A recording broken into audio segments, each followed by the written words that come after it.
Hi there, join our exclusive WhatsApp community to learn more about Cyber GRC. All right. So don't overthink this. Think of it this way. Who has access to your internet at home? That is IAM. Who did you grant access to your internet in your home? That is IAM. If I come to your home, I don't have access, right? You need to give me your network ID to gain access to your system. As simple as that. If your kids want to access, let's say, Netflix at home, you create a user ID and password for them to use it. That is the same thing. Identity access management. Believe it or not, it sounds simple, but that's one of the biggest field out there today. We are talking about how do you provision user, grant them access, remove their access, make sure it's role based, and implement principle of least privilege, simply saying only give people access to what they need. Role based is saying grant access based on roles, right? As simple as that. Then in the mix of it, think about it, everybody. There's a reason we make sure we also implement things like multi-factor authentication to make sure we have additional layers of security to authenticate the users at the end of the day. And those are just extra layers of security. So let's get into it so you can appreciate it more.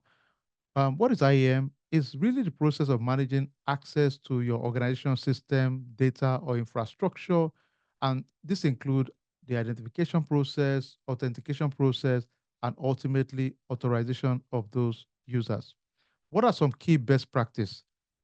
One, identity management. This is process for managing your users' identities, including how do we create those users? How do we grant access to them? Is the access you give users based on the job functions? That is also very critical because think about it for a second. In your organization, you have supervisor, analyst, lead, different roles, right? Access you give to each of those roles are different, right? It's the same thing. So we're just making sure because let me tell you, if you don't have a plan ahead of time, it gets out of hand so quick. If it is three people in your office, you're good, right? Think for a second. You become 100, 200. Are you going to create different roles for 200 people? No. Rather, you create roles and assign the roles based on the job responsibility of each of your staff.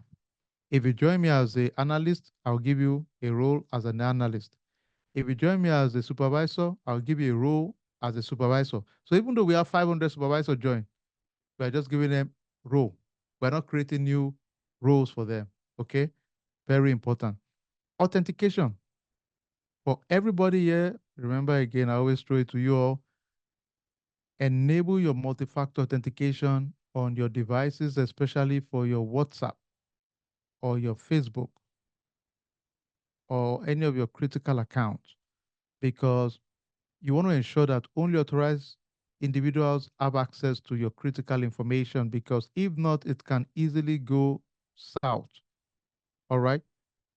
Authorization. So at the end of the day, the way you grant access to any data system or infrastructure is strictly based on the roles and responsibilities of your, of your users, right? Ultimately. So that's a big one for us.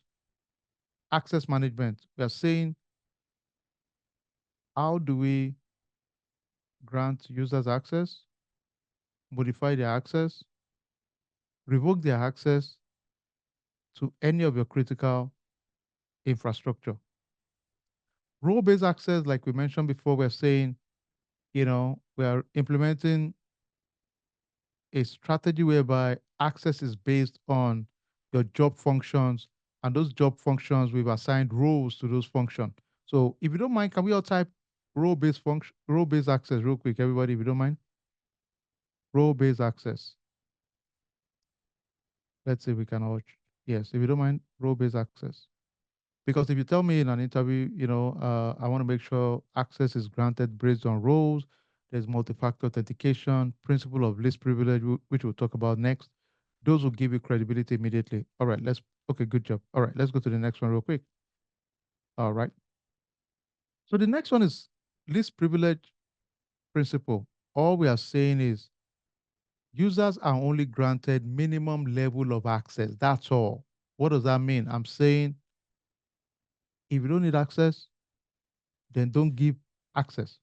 Let me tell you one thing I've done in the past in my world in consulting. So we go to an organization, and because we know access causes what we call segregation of duty problem, meaning you're assigning functions that contradict each other. For example, if you give somebody access to payroll and you also give them access to create a user, that is dangerous because they can create their friend in the village and pay the friend. So you want to make sure those kind of roles are not, you know, created. So that's segregation of duties. So when we go to organization, what we do is that we would go into your system and check for any role or function you've not used in the last 6 months. We remove it. And guess what? You will never even know because you've never used it anyway. So we always say anything above 6 months. So typically 6 months above, if we realize you've not used it, we remove the access. We just tell your leadership that's what we want to do.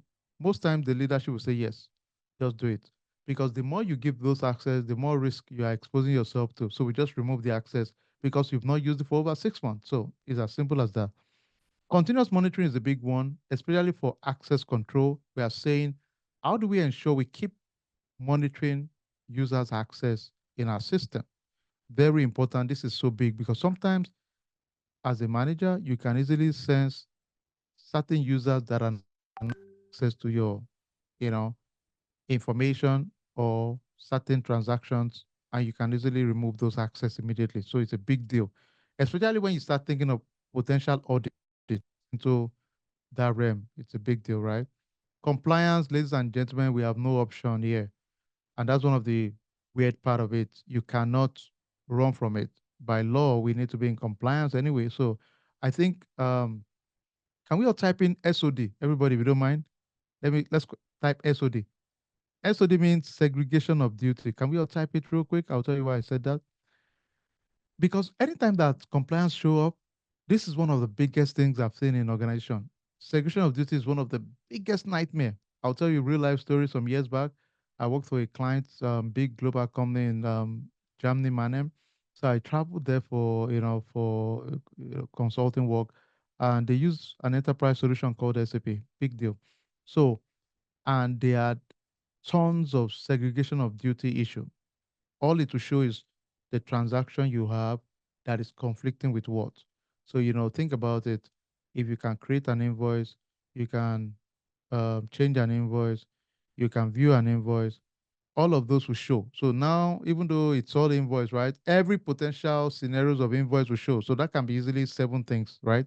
So that seven thing will compromise that one thing here, right? That you have. So over time, the permutation can be crazy. So anyway, so I was with this CFO, and she was just freaking out because in the report they had over 100,000 segregation of duty issue.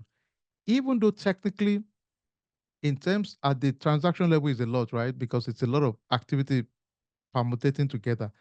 But in terms of the at the role level, it's probably less than 30. But those 30, think of the permutation of things they can cause. So, but where I'm getting with this is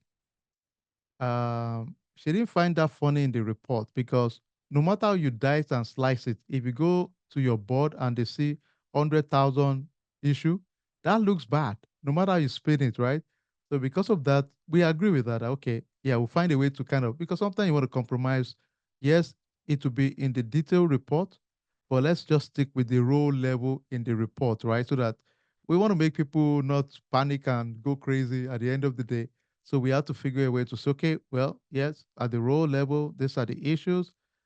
But if you go to the detail, then you get to see the 100,000 number, right? So You have to figure a way to kind of package it not to sound so horribly crazy, right? So this is a big deal. Segregation of this is a big deal, and it relates a lot in terms of compliance violation. That's one of the big ones that I've seen out there in general. Okay, let's go to the next one. So anyway, that was why I brought that up, the compliance piece of it. Report, we can all agree. Today you're going to write report again. Let me tell you one thing I love recently. In the past, I think I said this before, generating report was one of those, the crazy part of any kind of work, mostly if you're not in leadership, right? But now that is gone. Today we are going to do a report. We do our assessment, we go through the issue, but now we can generate the first draft of our report. Now I'm not saying just carry this, boom, that's your report, send it to your manager, done, boom. No, I'm just saying it's a first start, then you can start massaging it. But it's a 80% done part. Amazing. Now, for my old folks, if they knew I'm teaching it this way now, they would probably stone me and said I made them do it the hard way. But now we teach efficiency. We're not going to make you waste your time if we can make it easier. All right.